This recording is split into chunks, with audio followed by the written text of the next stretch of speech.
بسم اللہ الرحمن الرحیم۔ اب ہم مختلف قواعد پڑھتے ہیں۔ یہ تو ہم نے سادے قواعد پڑھے ہیں، اب ہم وہ قواعد پڑھتے ہیں، وہ بنیادی قواعد جس میں فعل واحد ہی آتا ہے۔ مثلا اگر جملہ میں لفظ کو آ جائے تو فعل واحد ہی ہوگا۔ مثلا سادہ مثال سے ہم اس کو بناتے ہیں، مریم نے کپڑے دھوئے۔ تو یہ سادہ جملہ تھا، سادہ مثال تھی، لیکن جب ہم نے لفظ کو درمیان میں لگا دیا، مریم نے کپڑوں کو دھویا، تو کو کی وجہ سے دھویا، یہ فعل واحد ہو گیا ہے۔ اگر ہم اس کو سادہ جملہ رکھتے تو یہ ہوتا مریم نے کپڑے دھوئے، تو مفعول کے مطابق فعل جمع ہوتا، لیکن لفظ کو کی وجہ سے یہاں فعل واحد آیا ہے۔ اس کے بعد دوسرا قاعدہ ہے، اگر جملے میں لفظ سب کچھ آ جائے تو پھر بھی فعل واحد ہوگا۔ مثلا سادہ مثال سے ہم اس مثال کو سمجھتے ہیں، اس نے سب چیزیں خرید لیں یا سب چیزیں خریدیں، تو اس سے ہم یہ جملہ بناتے ہیں، اس نے سب کچھ خرید لیا۔ تو سب کچھ کے الفاظ آنے کی وجہ سے فعل واحد ہو گیا ہے، خرید لیا۔ اسی طرح تیسرا قاعدہ ہم سمجھتے ہیں فعل واحد کے حوالے سے، تو قاعدہ یہ ہے، اگر جملے میں مختلف الفاظ آ جائیں، مثلا ہر، کوئی، کچھ، جو کوئی، جو کچھ، تو ان میں سے کوئی ایک لفظ بھی آ جائے تو پھر بھی فعل واحد ہی ہوگا۔ مثلا ہم دو مثالیں دیکھ لیتے ہیں، ہر ماں اپنے بچے سے پیار کرتی ہے، تو سٹارٹنگ میں ہر آگے ہے تو ہر کی وجہ سے پیار کرتی ہے، یہ فعل واحد آیا ہے۔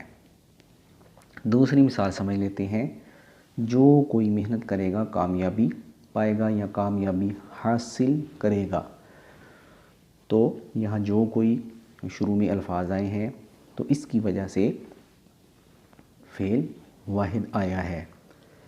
اس کے بعد چوتھا قاعدہ ہے، اگر جملے میں دو اسماء یعنی دو نام آ جائیں اور ان کے مابین یعنی ان کے درمیان کوئی حرف عطف یعنی واو یا اور وغیرہ نہ ہو تو کہتے ہیں پھر بھی فعل واحد ہوگا، پھر بھی فعل واحد ہوگا۔ مثلا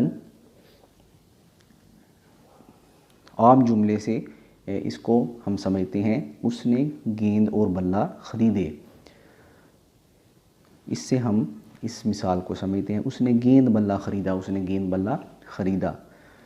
تو دوسری مثال میں ہم نے لفظ اور کو ختم کر دیا، یعنی حرف عطف کو ختم کر دیا، تو آخر میں فعل واحد آیا۔ لیکن اگر ہم یہاں لفظ اور لکھتے جس طرح پہلی مثال میں لکھا ہے تو پھر یہ بنتا اس نے گیند اور بلہ خریدے۔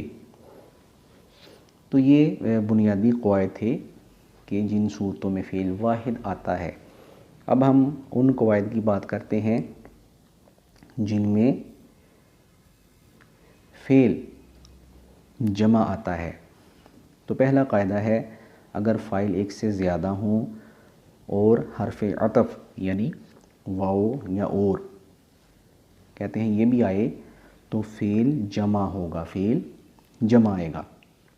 مثلا اس کی عزت، شہرت اور دولت سب داؤ پر لگ گئے۔ اس کے بعد تو یہ دیکھیں اس مثال میں فعل جو ہے یہ جمع آیا ہے، سب داؤ پر لگ گئے، لگ گیا نہیں آیا، ٹھیک ہے، لگ گئے، تو یہ فعل بطور جمع استعمال ہوا ہے۔ اس کے بعد کہتے ہیں، اگر فاعل ایک سے زیادہ ہوں، فاعل ایک سے زیادہ آ جائیں، ایک سے زیادہ ہوں اور حرف عطف بھی نہ ہو تو کہتے ہیں اس صورت میں بھی فعل جمع ہوگا۔ مثلا باپ بیٹا خوب کمائی کر رہے ہیں، تو یہاں باپ بیٹا یہ فاعل ہیں، تو اس وجہ سے کمائی کر رہے ہیں، یہ جمع آیا ہے۔ اسی طرح ماں بیٹی بہت محنتی ہیں، تو ماں بیٹی ان کی وجہ سے، یعنی فاعل جمع ہے، ان کی وجہ سے فعل آ گیا محنتی ہیں۔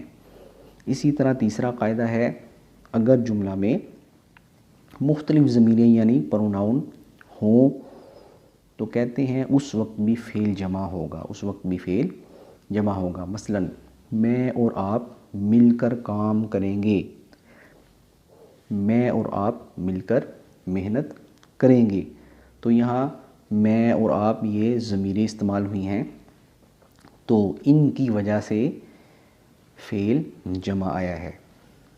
تو ڈیئر اسٹوڈنٹس، ہم نے یہاں یہ سمجھا کہ جب کوئی فعل جمع آتا ہے تو وہ بنیادی صورتیں کون کون سی ہوتی ہیں۔ اب ہم یہ قواعد پڑھیں گے کہ فعل آخر کے مطابق آئے گا، فعل آخر کے مطابق آئے گا، یعنی آخری جو بھی ہوگا اس کے مطابق فعل آئے گا۔ مثلا پہلا قاعدہ اس حوالے سے پڑھتے ہیں، اگر جملہ میں کہتے ہیں مذکر مؤنث اسماء ہوں تو فعل آخری اسم کے مطابق ہوگا، فعل آخری اسم کے مطابق ہوگا۔ مثلا اس نے قلم دوات خریدی، تو یہاں لفظ قلم جو ہے یہ مذکر ہے اور اس کے بعد آیا ہے لفظ دوات، لفظ دوات مؤنث ہے، تو دوات چونکہ آخر میں آیا ہے، اس مؤنث کی وجہ سے فعل بھی مؤنث آیا ہے۔ دوات خریدی، دوات خریدا یہ غلط ہے، ٹھیک ہے جی، اس نے قلم دوات خریدی۔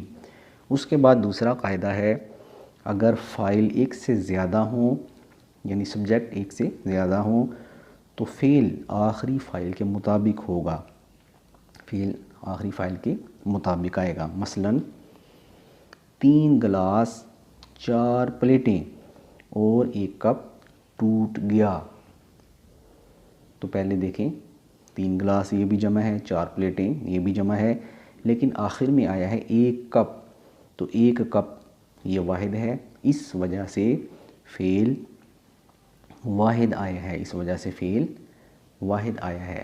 تو ڈیئر اسٹوڈنٹس، ہم نے مطابقت کے جو بنیادی اصول ہیں، ان کے جو بنیادی قواعد ہیں وہ ہم نے پڑھے ہیں، انہیں ہم نے سیکھا ہے۔ مجھے امید ہے کہ آپ کو اس لیکچر کی سمجھ آ گئی ہوگی۔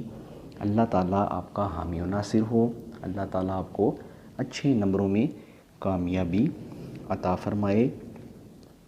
والسلام علیکم ورحمۃ اللہ وبرکاتہ۔